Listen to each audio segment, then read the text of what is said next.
Audio 8 विपरीत होती है और आत्मीय संबंधों में विकृति आती है। त्याग और उदारता का मानवीय अधिकार केवल वे लोग ही नहीं मांगते जो अधिक उपयोगी होते हैं अथवा जिनके पास किसी प्रकार की सत्ता होती है, वरन यह मनोवैज्ञानिक सत्य है कि उसकी अपेक्षा समाज का हर व्यक्ति करता है। यह कहा जा सकता है कि जो कोई काम न आता हो या अनुपयोगी हो, उसके प्रति परोपकार से क्या लाभ। पर बात ऐसी नहीं। त्याग और उदारता किसी भी व्यक्ति के साथ बरती जाए तो यह कभी निष्प्रभावी नहीं जाती। इतिहास साक्षी है कि इस उदारता के द्वारा कई पातकी व्यक्तियों को भी सुधारा जा सका है। वाल्मीकि और अंगुलीमाल जैसे हिंसक प्रवृत्ति के व्यक्तियों को भी मनुष्य की दया, क्षमा, त्याग और उदारता ने बदल कर रख दिया। तो परिवार की छोटी छोटी कमियों वाले व्यक्तियों को बदलना और भी आसान होना चाहिए। माँ का हृदय बड़ा विशाल कहा जाता है, क्योंकि वह लायक और नालायक दोनों बेटों को एक आंख, एक भावना से देखती है। अच्छे, चरित्रवान और सुशील बेटे के लिए जितनी मोहब्बत उसके हृदय में होती है, नालायक बेटे के लिए उससे कम नहीं। कुछ अंशों में तो वह उसका और भी अधिक हित चिंतन करती है। माँ की तरह हम सब व्यक्तियों का हृदय उदार हो सकता है यदि हम अपने आप को अन्य लोगों की अपेक्षा कुछ बड़ा समझदार और सुधरा हुआ समझते हैं, तो अयोग्य को भी आदर देने की योग्यता हम में होनी ही चाहिए।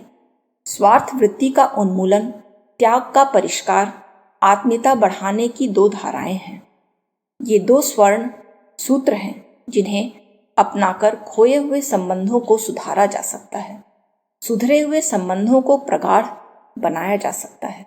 पारिवारिक जीवन में यदि समता, सौमनस्य, सुव्यवस्था, सुख और शांति बनाए रखनी हो तो इन बातों का पाठ प्रत्येक सदस्य को पढ़ना पढ़ाना ही पड़ेगा। भावनाओं को ऊंचे उठाना कुछ कठिन बात नहीं, इससे आपको घाटा हो ऐसी बात नहीं। अपनी ओर से उदारता व्यक्त करने वाला व्यक्ति बाहर से भले ही कुछ घाटे में जान पड़े, पर यदि ये तत्व उसके जीवन में ओतप्रोत हो जाते हैं तो उसके जीवन में अभूतपूर्व आत्मसंतोष का उभार देखा जा सकता है। आध्यात्मिक ही नहीं, अनेक भौतिक लाभों से भी वह लाभान्वित होता है। पारिवारिक संगठन के लिए आत्मीयता अनिवार्य शर्त है। उसे पूरा कर लिया जाए तो सुख और संपत्ति का इस गृहस्थ में कोई अभाव नहीं रह सकता, पर यह क्रिया बाह्य संदर्भ से आनी चाहिए। आत्मीयता हमारी भावनाओं का प्रसार है। हम अपनी धर्म पत्नी के प्रति, अपने भाई बहनों और बच्चों के प्रति जैसी भावनाएं रखते हैं, उसी के अनुरूप आत्म संबंध भी ढीले या प्रगाढ़ होते हैं। अच्छी भावनाओं का अच्छा प्रतिफल तुरंत देखा जा सकता है, जबकि दुर्भावनाओं से पारस्परिक संबंध और भी खराब होते हैं। पारिवारिक संगठन गृहस्थ की उन्नति का मेरुदंड है। वह जितना सुदृढ़ होगा, व्यक्ति, समाज और राष्ट्र भी उतना ही समुन्नत होगा। मनुष्य जीवन की सुख सुविधाएं भी उसी में सन्निहित हैं। हमारे पास धन और साधन प्रचुर मात्रा में न हो तो कुछ हर्ज नहीं। बहुत अच्छा मकान, बहुत ऊंची शिक्षा न हो तो भी काम चल सकता है, पर पारिवारिक सौजन्य के बिना हम एक कदम भी आगे नहीं बढ़ सकते।